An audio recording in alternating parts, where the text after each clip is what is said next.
Good morning. How are you guys this morning? Anybody do a workout yet today? I'm gonna do 21 day fix later on, I think. Yesterday I did Dirty 30 from the 21 day fix real time. So I really like that. So if you have already worked out today, awesome job for you. Um, Very motivating. But yeah, I'm gonna do mine later today. So we're going to talk about least common multiple again today. Yesterday we looked at using the big M for least common multiple, and students would write their multiples down the side. It's not actually my favorite way. I'm more of a fan of using prime factorization.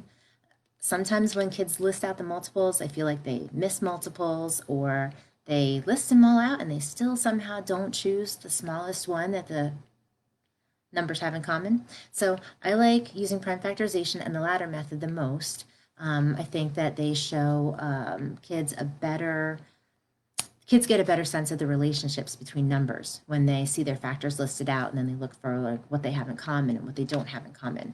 So when using prime factorization, all they have to do first is find the prime factorizations, which I wrote down here for us, and then I have them write them one above the other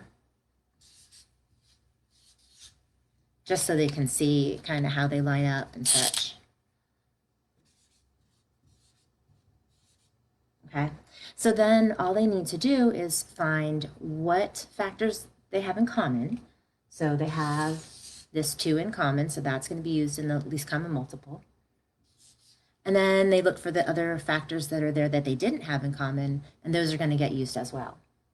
So we use the 2, the other 2, and the 3, and then they multiply them out. 2 times 2 times 2 times 3 is 24.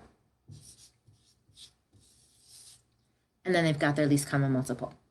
I kind of give kids a hint when we do this and make them kind of notice that wherever a number is used the most, that is the same number of times that it will end up being used in the LCM. So we've got 3 2's here and only 1 here. 3 of them will show up in the LCM. But that's about it. So tomorrow I'm going to look at the ladder method because that is my absolute favorite. Ladder method I love. My good friend. So that's it today. I hope you have a fabulous day. If you did not get a chance to do your workout yet, I hope you will get a workout in later. Working out always makes me feel so much better during my day. So anyway, have a great, great day.